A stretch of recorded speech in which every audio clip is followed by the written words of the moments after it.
And so now I will invite Dr. Starkey to speak to us principally on tonight's theme of constitutional matters, but I suspect we may stray occasionally to his many other areas of expertise. And David, you've spoken recently of historical transcendence, and I sense the force is strong here tonight, since we are in the cradle of conservatism and just half a mile from where Edmund Burke lived and most probably wrote so prophetically about the French Revolution and his ideas on the contract between generations.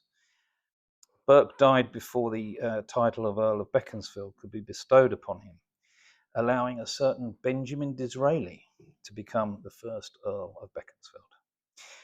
And that ends my history lesson. So the floor is yours.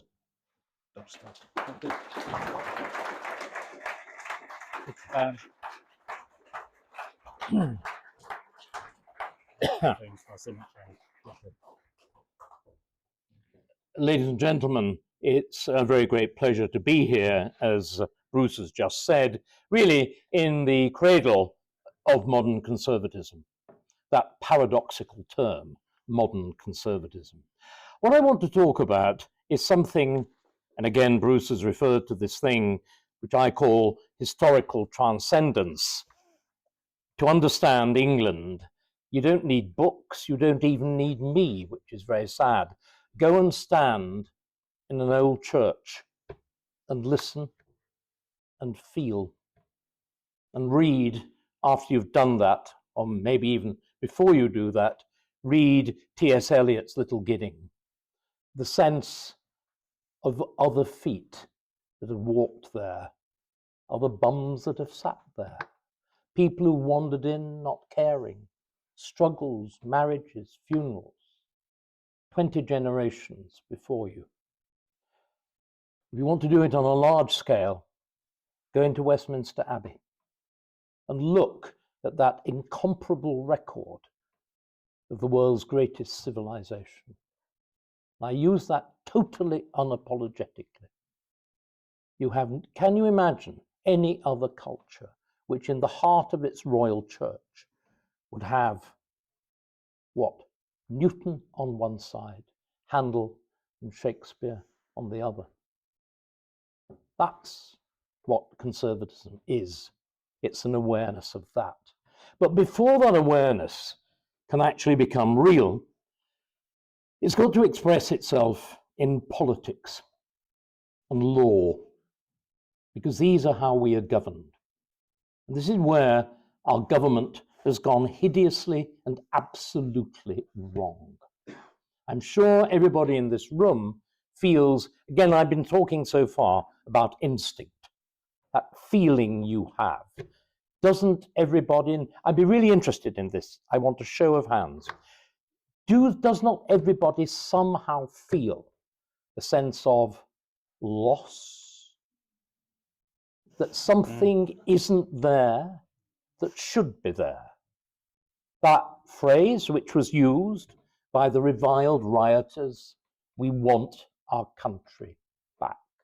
And you know what? This is why we have democracy. There is a certain wisdom of crowds as well as a horror of crowds. The mob is a terrible thing. But equally, there is that strange collective feeling, which again, you mentioned Churchill. The greatest politicians are the ones who both sense it, exploit it, and direct it. And there is that sense at the moment. And the politician who will win the next general election is the one who understands that, answers to it, but above all, can do something practical with it. And what I want to do now is to do after the emotion, which is real, and I'm not pretending, nor are you. What I want to do now is to do what no politician has done seriously since 1975, which is look at the position that we are in and to produce a serious intellectual analysis of it, and to proceed to embody that intellectual analysis into legislation and the practice of government. But what I want to do first is I will pursue the analogy with the 1970s. Many of you here share my grey hair. Some of you may even be almost as old as I am. In my case, the 1970s are but yesterday, and a vivid memory of them is in my mind. But I will run, and it seems to me to be fundamentally important, the parallel of the 70s. People often say silly things like history repeats itself. It doesn't quite. But similar situations bring about similar effects. And I would also argue, again, talking about the utility of history, that the pursuit of historical analogy is the best way in which we understand our current plight. Reaching for sociology or psephology or whatever is a feeble substitute for approaching our current plight through the lens of history. And not in any way talking about simple repetition, though in fact, as I will suggest, that the repetition of the 1970s comes uncomfortably close to being just that. Right, let's find out now quickly, altering the pace, so I'll move much more quickly now, what has gone wrong? There are two stages in understanding what's gone wrong. The first is to recognize that in 1997, the country took its most disastrous turn, I would argue, since the beginning of the Civil War. Again, this sounds willfully dramatic, but it is true. In retrospect, the cumulative changes to how we are governed between 1997 and 2010 amount to the equivalent of the revolution of the 17th century, and finishing with a neo-Cromwellian regime. And what we have to do now is to do exactly what the country did in the 2 years after the death of Cromwell. Again, we've got an awful lot of memories of that round here with William Penn and so on, and Chalfont and so on. What you have to do is to do exactly what we did in 1660. We need a restoration. And before we can have a restoration, we need a great repeal act of every fundamental piece of legislation from 1997 to 2010. And until we do that, nothing will get better. And we then need to understand where this places us politically, at which moment this places us in politically. 2010, there was, of course, a new government, the joint government, the coalition government. The first thing that it should have done was to begin the process of demolition. Instead, catastrophically, in 2005, David Cameron had said, I want a Tory party in which Liberals feel at home. Your great local politician, I think even greater as a practical politician than Edmund Burke, is of course Benjamin Disraeli. Disraeli, with his astonishing flair, very different from Gladstone, but he's a politician of flair. All these things I was talking about, this understanding of mood. Disraeli understands liberalism is the enemy. Liberalism it sounds a lovely word. This is the problem. The left has usurped language, but liberalism is the enemy, because liberalism is a universal creed. You as a conservative cannot believe in universals. You can't believe in universal human rights. You can't, for the simple reason you as a conservative know we're a product of history. You know we're a product of locality. You know we're a specific culture. Universalism, liberalism, assumes we're all the same. This is the grounds on which we committed the ultimate folly of invading Afghanistan so that Afghan women would have the right to wear a miniskirt. And we sacrificed the lives of our troops for that inane notion. Right? That is the grounds on which we assume that some illiterate whatever from some war zone miraculously after a few moments here, will turn into a fully attached citizen of our liberal, orderly society. This miracle will happen. It's the grounds again when we went into Iraq, the extraordinary notion that us and the Americans, Blair and Bush, thought that we were going to be received as liberators. That everybody in Iraq wanted what? They wanted to wear Levi's, drink Coca-Cola, and watch Netflix, and were profoundly disappointed when they failed to live up to these high ideals. So we need then to recognize the fundamental error of universalism, and we need to recognize the catastrophe of Cameron, the catastrophe of Theresa May. The fact that the Conservatives thought they had to cease to be the nasty party. They had to become the nice party. So what did they do in 2010? What they did, they doubled down in. In 2015, they doubled down in keeping and intensifying everything that the awful Blair had done. Do we all realize, if we look at the shameful record of Theresa May, she isn't local either. She's dangerously near. Dangerously near. Anyway, I would burn her at the stake, but that's another matter. Do you know what happens under Theresa May? We legislate net zero.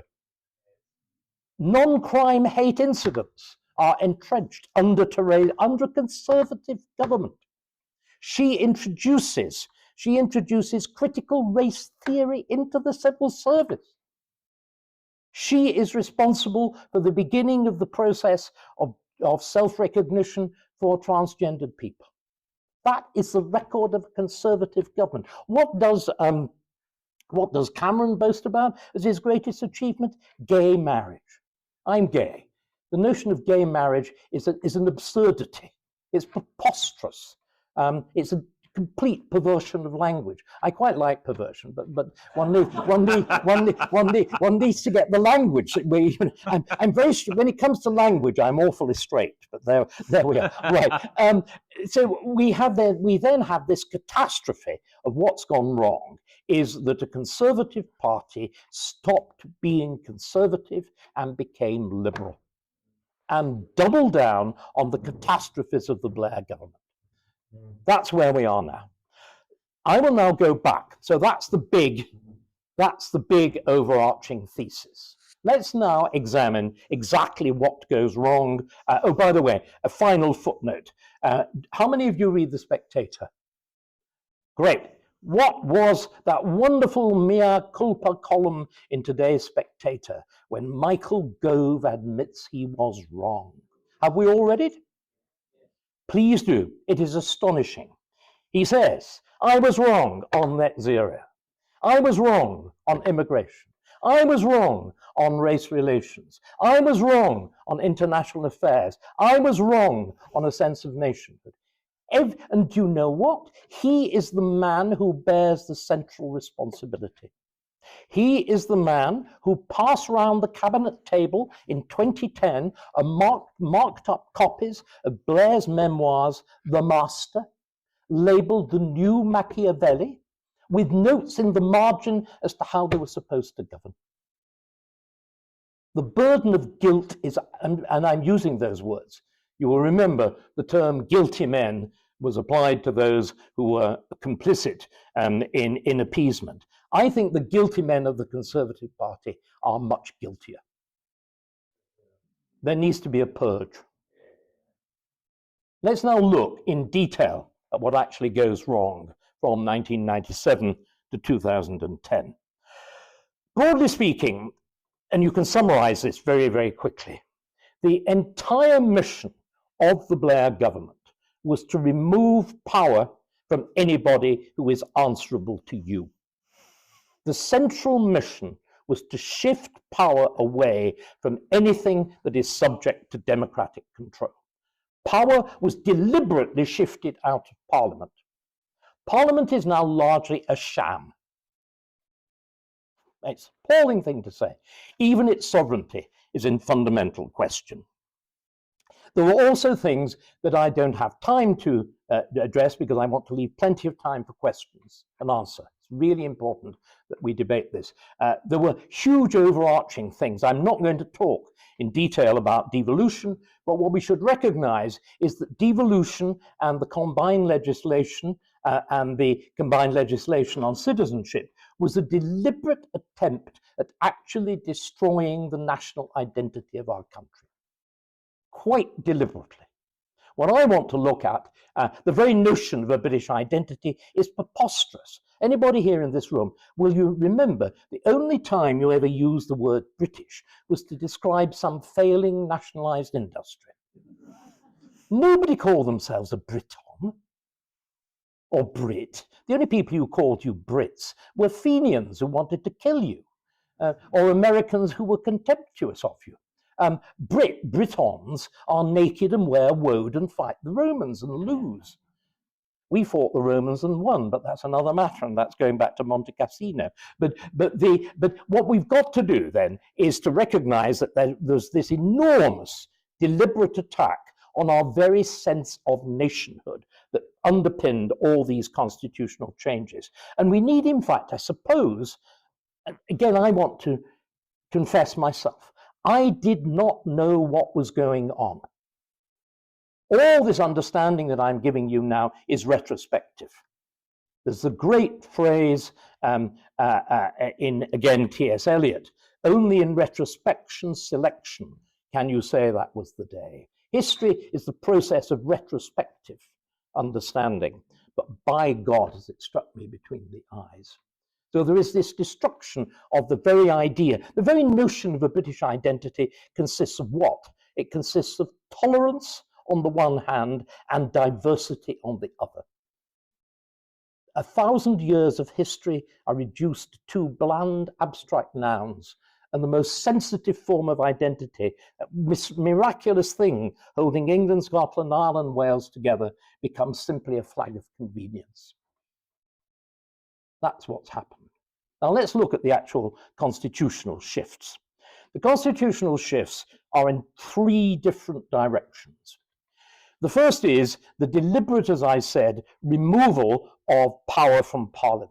What directions does it go in? Well, we've looked at one. You deliberately devolve power away from Westminster into the spurious devolved bodies. And ladies and gentlemen, I am not Christian, but I think Jesus was a really good political analyst. And has there ever been a better way of understanding events than to say, by their fruits ye shall know them? Look at the consequences. What would any reasonable person deduce from the practice of devolved government in Scotland or in Wales? You would deduce it was a catastrophe, wouldn't you? If you look at Wales or Scotland, as I always say, if you look at the relationship between sturgeon and salmon, I always point out it demonstrates that Macbeth was not a play, it's a documentary. Yeah. And yet what are we doing? We're doubling down on devolution. We're trying to fragment England further. We're trying effectively to undo the unity of the kingdom, which has been there since Alfred, and return to the heptarchy, splitting of the kingdom. Anyway, the way in which this is done first, after we break up the actual structure of the kingdom, is by the devolution to the expert, the so-called expert, the quango. And again, let's look at the bodies. The Monetary Committee Policy Committee of the Bank of England, right at the beginning, when Gordon Brown, as it were, allegedly, frees the bank, isn't it wonderful, frees the Bank of England from political control and turns it into a self-governing body. English Nature, the Climate Change Committee. All of these are bodies that exercise infinitely more control over the key levers of power than any minister. And it is absurd. It would be fine if they'd worked well. Look at the catastrophe of the management of our currency. Why have we had the inflation? Because we had quantitative easing. Inflation is invariably a fiscal phenomenon. All the rubbish you're reading in the newspapers now. Why is inflation back up to 3%? Why will it go to 4%? It's nothing to do with fuel costs and whatever. It's essentially due to the fact that this government has decided, A, to borrow more, to tax more, and to throw it all directly into the pockets of public servants, whose productivity plummets. That's why you get inflation. So again, the sale of our national debt. We have a national debt that has been grossly mismanaged. At every, you will sustain me. At every single point, it's gone wrong. We have a higher percentage of our national debt that is index linked than any other country. Insane.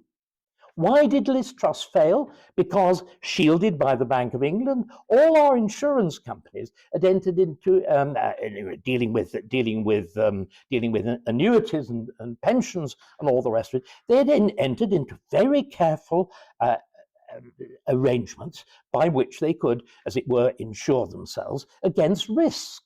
Do you know what risks they had carefully insured themselves against? At a time when interest rates were almost zero, they'd insured themselves against falling interest rates. Isn't that exactly what LDIs were about? Leverage. And it is simply deranged. That's the level of management. You look at climate change, the absurdity of our entire energy policies, which are increasingly recognized to be mad. There is a wonderful article in the Times today on the utter self-destructiveness of the expert.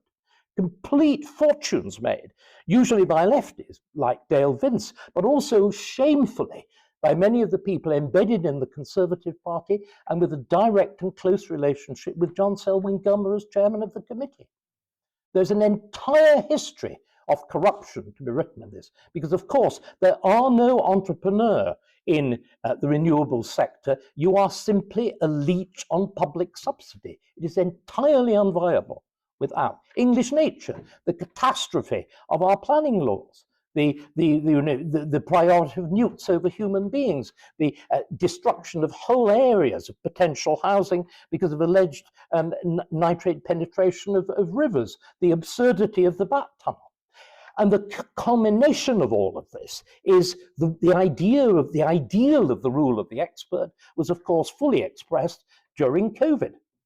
By their fruits ye shall know them. The COVID committee, which ruled England, was a unitary committee of experts. It was experts of one particular variety, epidemiologists. The epidemiologists were absolutely determined, coûte que coûte, whatever the cost, let the skies fall, that nobody should die of COVID. It didn't matter if you died of cancer. It didn't matter if you died of a heart attack. It didn't matter if your education was neglected. It didn't matter if you blew up the economy. It didn't matter if the practice of attending school vanished. It didn't matter if we entrenched idle habits and called them work from home. The rule of the expert. And you've noticed the BBC, the media, the opposition were all doing exactly the opposite. They're constantly gone, oh, we have to hold the government to account. They're all saying, far from holding the government to account, they're saying more, longer, harder, lock down further. We went mad. My cancellation was one mere tiny episode in an act of national lunacy, of which we should all actually be ashamed. Complete derangement, in which we demonstrated that wonderful phrase of anybody who sacrifices freedom for security will quickly lose both. Did we not demonstrate the fact? But that is what the rule of the expert amounts to. This is why you have cabinet government. No expert's opinion is worth anything more than anybody else's. It's all expertise has got to be weighed against its cost, against its consequences. This is why, and it's attributed both to one of two very great practical politicians, either to Teddy Roosevelt on the one hand or Winston Churchill on the other, both of whom were scientifically literate. Astonishingly, we forget this. Churchill was fascinated by the natural sciences. He had a great chum, Lord Charwell, and whatever, the prof, who was a regular dining companion and a major figure in the technological advances of the Second World War. But both Churchill and Teddy Roosevelt have this phrase, you want scientists on tap, but not on top. And the problem is, with the expert committee, you put the expert on top. This is disastrous. And the erosion of cabinet government is another terrible consequence of all of that. So you move power away to the expert. And there are now, I think, is it 330 quangos? And they're all sustained by you. But what's worse, as we're seeing in America with the similar attempted demolition of the Federal Civil Service, they all support each other, they shift funds to each other, and above all, they pay charities to campaign, usually against your interest. And there is this extraordinary churn effect, which is what Elon Musk is brilliantly exposing at the moment. Right, so it's first of all, there are 3 points, as I said. You take power away from the center. You deliberately fragment. Devolution and everything else. Secondly, you shift it committees of experts. But the most important, and the thing that it's taken me longest to understand because it is deliberately and highly technical, you shift power into the hands of lawyers. And we are seeing this now, the catastrophe of the rule by lawyers disguised as the rule of law. And we've got to look at it again to 3 specific acts of Parliament and then one overarching idea. The 3 acts of Parliament are, of course, the incorporation of the European Convention on Human Rights. That's the first that was done right at the beginning with Jack Straw, that singularly corrupt figure, as we all know from his role in the Iraq War, which is why even in today's fallen age, he's not been given a peerage. Anyway, Straw's incorporation of the convention, we can now see, is the beginning of a legal catastrophe that destroys nearly 1,000 years of common law. Because the assumptions and workings of the convention are absolutely inimical and directly opposed, not simply to common law, but to the very basis of the national interest. Let me again try and illustrate this point, because when you hear a thing like human rights, isn't it lovely? It's cuddly. It's a kind of Paddington Bear, you know. And ladies will forgive me if I say one of our great disasters following the female franchise has been the enormous sentimentalization of our politics. The shift into cuddliness, the kind of thing that Thatcher was, the Dianification, the kind of thing that Thatcher was so magnificent in resisting. Let's look at what the presuppositions of human rights law. Well, I've indicated them. They are the extreme form of liberalism. The basis of a doctrine of universal rights or European rights is what? It suggests that there is a universal human being. It also suggests that somehow there is a source of law above the state. Now, this is, again, where we need to go back to some other. I decided not to go back to Magna Carta because we only have a relatively short amount of time. But here is when I want just to give you an insight into what has been the fundamental principle of our government. Everybody talks about the idea of parliamentary sovereignty.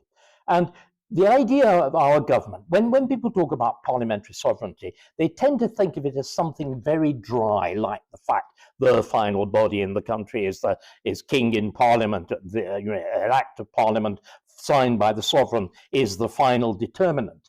But why is it the final determinant? Well, it is so constitutionally, but it also, again, embodies one of these fundamental emotional and reasonable and historical facts, all those 3 things knotted into each other. Why was parliamentary statute felt not simply because of the technical fact of the way it's passed, the vote in the Commons, the vote in the Lords, and the King or Queen says, le roi, la reine, le veut. The reason is a different one.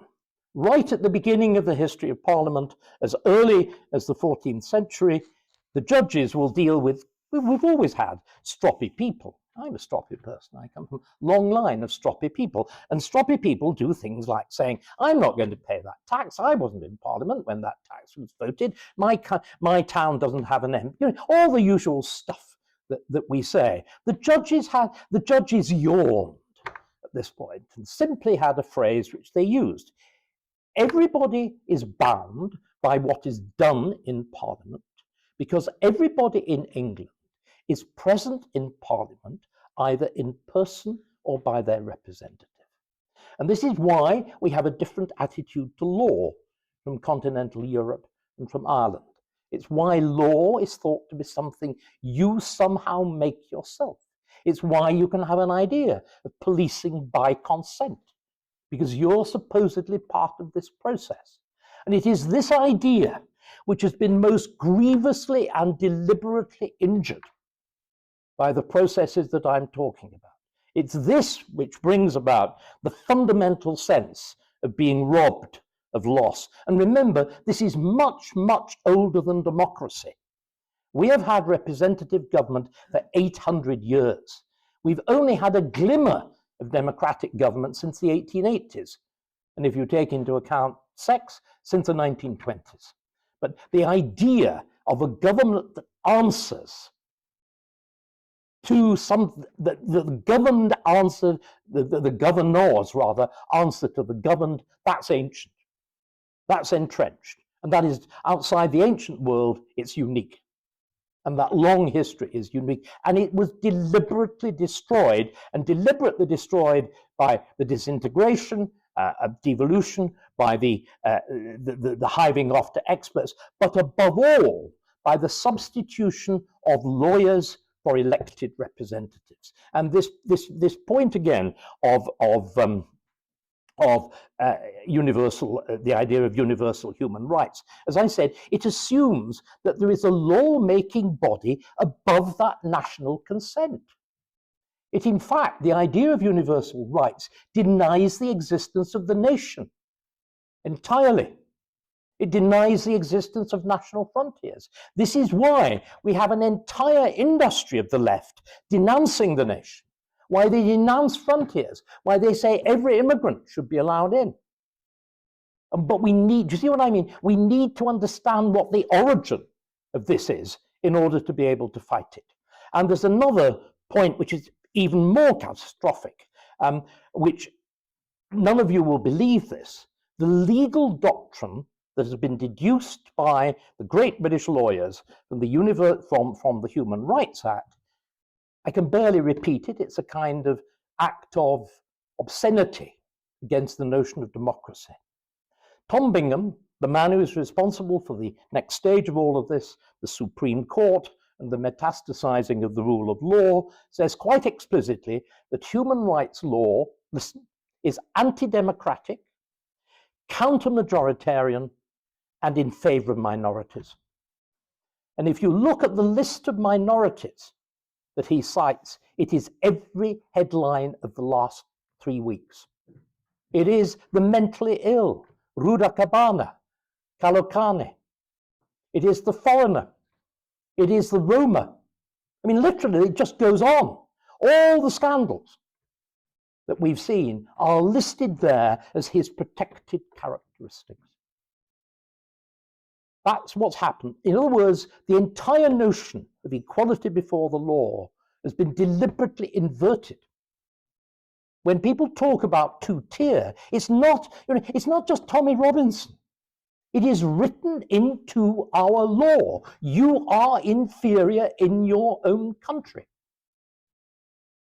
And that is why, of course, we have got a peculiarly pernicious form of woke here, because this perverted understanding of law chimes perfectly with the woke idea that the black is automatically superior to the white, that the foreigner is automatically superior to the native. We have stood we've gone through the looking glass. An act of national insanity. As I said, we have literally gone through the looking glass. So the catastrophe of the human rights side. The next catastrophe, of course, is the creation of the Supreme Court. Because the moment again, Bingham was perfectly clear what he was doing in that. He was wanting to emulate the American Constitution. He was wanting to make that dreadful phrase which everybody parrots. We want a government not of men but of laws. What the hell does that mean? It can only mean a government of lawyers who are irremovable, untouchable, arrogant, vain, overpaid. I hope there's some in the room. Who are utterly entitled to tear me apart afterwards. See, again, this ludicrous, as I call it, the metastasizing of law with the Supreme Court, exemplified, of course, by the absurdity of Brenda Hale managing the Supreme Court into denying the very Bill of Rights of 1689 by saying that Boris Johnson couldn't prorogue Parliament. And the right to prorogue Parliament is intrinsic in the management of the parliamentary constitution. I can even give you an example from the reign of Queen Elizabeth I. The only way she got the only way she and Burghley got the Reformation through Parliament was by proroguing it, and they could then pick off the awkward Catholic peers one by one on bishops and deal with them when Parliament wasn't actually sitting and they weren't fully protected by parliamentary privilege. In other words, again, the Labour Party uses prorogation to get things like the Parliament Act through and everything else. Of course it is. It's a fundamental form of parliamentary management. And then the demotion of the office of Lord Chancellor is another catastrophe, which I'll address in a moment. And finally, of course, the Equality Act. Again, equality sounds such a lovely thing. But what it amounts to is privileging minorities. And what I'm afraid we've got to understand, and Enoch Powell was right, ever since 1965, the moment you decide that you are going to protect race relations by saying shut up, you actually institute a national lie. Anybody who's familiar with Plato will know that Plato's society, strictly hierarchical society, depends on the noble lie, that those in charge are made of gold, that the fighters are made of bronze, and you lot are made of iron and pot. And that is the noble lie of that society. No accident is it that in Plato's Republic, you also have the image of the cave, which is the perfect anticipation of the internet and the iPhone. So Plato was very shrewd and got there fast. Anyway, but to give you a flavor of the higher insanities of the Equality Act, do you know that the Equality Act is the only act of Parliament that actually contains equations? Do you know what those equations do? They embody the Marxist labour theory of value in statute. And what have they been used to do? They've been used to bankrupt Birmingham. They're about to bankrupt Next. They're about to bankrupt Asda. These are utterly false suits in which you say that a woman doing this job and a man doing that job should really be paid in theory the same if you look at this equation. In other words, you deny everything that Adam Smith wrote, that wages are set by market value. And the result is now, ladies and gentlemen, we've wages set by judges. Because of the Climate Change Act, we have extraction policy set by judges. We can't frack, not because politicians say it, but because judges say it. We can't open up new oil fields in the North Sea because judges say it. We've got to bankrupt our largest local authority because judges say there will be 500 million. 500 million. The absurd piece of legislation that's gone before the Supreme, sorry, not legislation, of litigation that's gone before the Supreme Court now over the alleged mis-selling of what's it called, car finance. That is going to impose figures that could be in the tens of billions. It is deranged. And it's what happens when you give judges this power. And the final thing, and I will stop now because I want to give time for debate, we've also got to realize that all of these things came together in something else. you will have heard of this strange thing called the rule of law. Are we all familiar with Richard Hermer, the Attorney General, and his rulings? We've got to give the Chagos Islands back, and not only give them back, but actually give them a few billion here and there, that we can't actually impose a full life term, whole life term on Ruda Cabana because he was 6 days younger than 18 at the time, that we, what was the, oh yes, that we have to arrest Netanyahu if he's unwise enough to trust to our hospitality. How have these mad ideas penetrated? They penetrate because of the work of one man, that is Bingham, that I've already referred to, Tom Bingham, who in 2006, using the demotion of the ancient office of Lord Chancellor, which had been traditionally regarded as embodying the idea of the rule of law, which just really means you've got to go through proper process. That's all it really meant. He comes up with this fantastical notion that the rule of law sits above Parliament, sits above democracy. And you know what? That the rule of law implies three things. That it implies, because we're all equal before the law, that the same laws apply to everybody. So the same laws apply to the newly landed illegal immigrant as to you and me.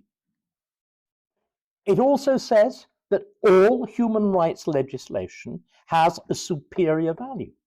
And I've described that again, that it involves the explicitly anti-democratic and pro-minoritarian. And then finally, the rule of law incorporates by definition international law. And you know what? It's a conspiracy of lawyers. Who wrote Tom Bingham's obituary in The Guardian? Of course, the transcendent realm of all of this stuff. Who wrote it? Philip Sands, who is the one who has been advising the Chagosians. Who delivers last year's Bingham lecture? Richard Hermer. It's an inner group of lawyers who have invented this. What we have to do, ladies and gentlemen, is tear the whole thing down. And until we do, until we have that great repeal act, nothing. I had a very interesting, though it's off the record, I'm going to put it on the record, dinner last night with Zia Yusuf of Reform, in which he says, you know, oh, the first thing Nigel will do when he goes into Downing Street is pick up the telephone and say to the Chief Sea Lord, they'll stop the boats and send them back to France. I said, in which case, you'll almost certainly be arrested. I mean, the Prime Minister. Do we understand what has happened? The armed forces are now signed up to the rule of law. The civil service is signed up to the rule of law, which is why civil servants have always played Sir Humphrey. Now they have morals as well as subtlety on their side. They've actually got the law on their side. The armed forces, the police, the lot.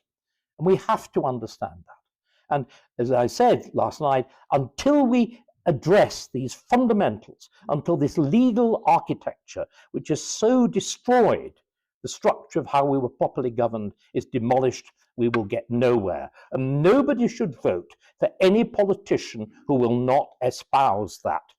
That should be the test that we all start to apply to any politician. Will you, it's not simply just the ECHR, it's the lot. Will you demolish and restore? If you won't do that, you won't have my vote. Yeah.